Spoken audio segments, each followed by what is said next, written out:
a few months ago, just before coming over here in New York, I had to face the anger and wrath of a group of crows.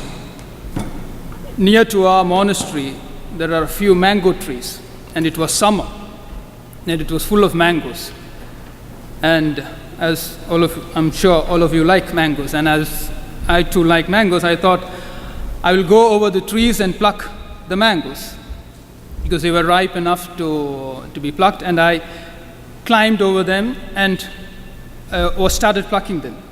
It was in between that I noticed there was a nest of the crows over there in top with the young ones on it. And if you know the character of the crows, if something disturbs someone or some animal or something comes near the young ones, they are very, very ferocious. They come after them, and they never forget this person. Actually, if I didn't know that there was this nest over there, even if I had known it, I would have gone because of the mangoes. Anyway, and there was this mango, and I came down, and I thought I had everything under control. But from the next day, I tell you, from the next day till the day I was leaving for New York, every day the crows will be outside the monastery looking for me. Every day. They will never, every day, and I had to face this anger, their anger. I was really surprised, The instinct that animals have. There is a big study right now going in the science, whether animals do have emotions and feelings like anger and happiness and everything. Maybe they have or they do not, or maybe it's just an instinct. But there is one thing that is different from us and animals. This crow, even if I'm sure, when I go back, they'll be waiting for me there. I'm sure of that. But there is something that we can do something different completely from what the animals are programmed. They are programmed, they cannot change. We have the same anger, but we don't have to be like that. We can get out of this anger. We don't have to be like this. That is why the very first verse that we read in the Old Testament today from the book of Sirach is that hatred and wrath are hateful things, yet the sinner hugs them tight. Only the sinner hugs them tight. We hold on to it so close that we don't want to let go of this anger. The principle, the theme of all the readings today is forgiveness. But most of us, we know what is that thing which prevents us from forgiving. And all of us complain when we come to the confessional.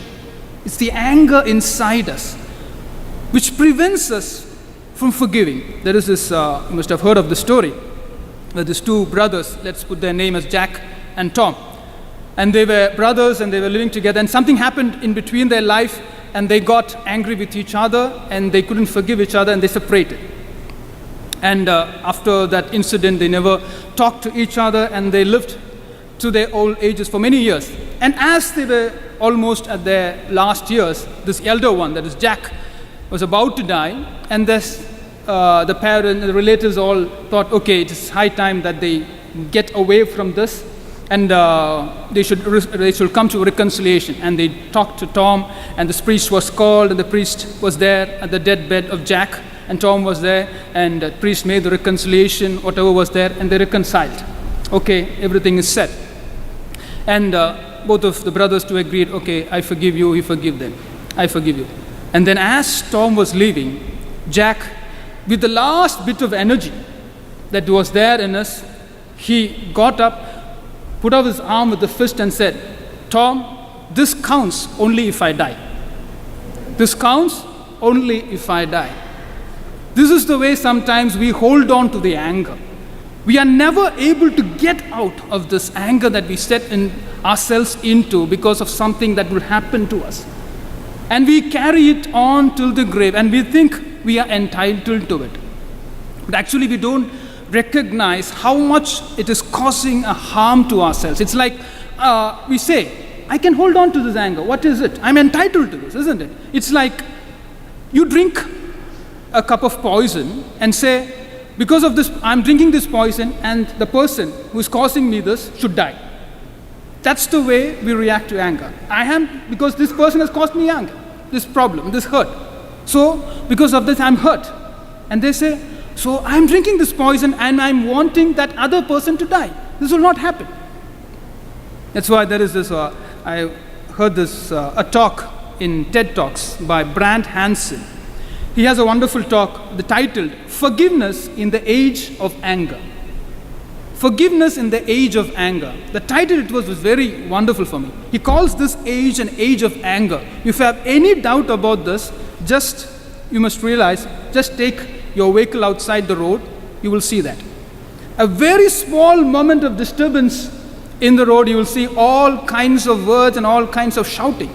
Someone by mistake or something falls before you, or something happens in the parking or something. So soon we lose our temper, isn't it? Why is it that as a culture and as an age we are becoming so much prone to anger? What is there so deep within us which is hurting or which are making us getting hurt so easily? Actually, Hans Branson points out there are three things that is happening, because there is three myths that we believe in which we do not question. And first and foremost is that we think this something that is happening to us is something extraordinary. We are shocked. Oh, that person, he did this to me. Or my mother, when I was young, did this to me. We think that is something extraordinary. That is fundamentally, because we don't understand what human nature is. We are shocked about something, we should not be shocked at all. Because it is human nature. We do not know how human nature works. And that's why we are confused. We think something happens, oh, this is something extraordinary happening to us. No, it is part of an ordinary human nature that is happening to us. And then there is the second reason for that is our own image of ourselves. Our limited sense of ourselves is what is leading us to this. An analogy that was used is that the image that we have about ourselves. We know this universe is a vast and extraordinarily infinite thing. And in that we know the earth is a very minute thing. In that minute thing, America is a small thing. In America, New York is a very small thing. And in New York, Valley Stream is a very small thing. And in Valley Stream, this Blessed Sacrament is a very small thing. But I stand here and say, I'm a big man. This is because of this wrong sense of self-identity we have about ourselves, where we think we are this big thing. In this, compared to this whole universe, what are we? Nothing. That is why later on, in the Sirach book itself, later on, compare yourself, your finiteness to the infinite, then you will realize your worth, yourself. St. Paul would say in the second reading, that's why our identity does not come from us. Whether we live or die, we live or die in Christ. Our identity becomes an identity only when we identify ourselves with Christ. Otherwise, the identity that we have is a false identity. And it is as a result of this anger comes in. The second illusion that we have about ourselves is that we think we are always right. Whatever be the thing, that person did, I didn't do anything. It's because I am right, he is wrong. The same thing that happened to the parable. In the parable, you say, the servant is going and asking this fellow, see, you owe me something. He is right. Which comes also from a part of this culture, a culture of entitlement. We think we are all entitled to everything. I'm entitled to anger. I'm entitled to what belongs to me. We are right in that. But we forget something very fundamental in the other part. We forget that we are wrong in forgetting that we are also debtors. We are in debt much more than someone owes us. This also creates this thing, this illusion. We never question it. We think we are always right. And because of that, since we are always right, we think we have also the entitlement to get angry. And third and foremost, it's that we think, so I can be angry because I am fighting against injustice. There is some injustice done to me, so I have the right to be angry. But never in the history has anger solved injustice. Never in the history of humanity has anger solved injustice. Rather, anger has only created a vicious circle of injustice. Look throughout history.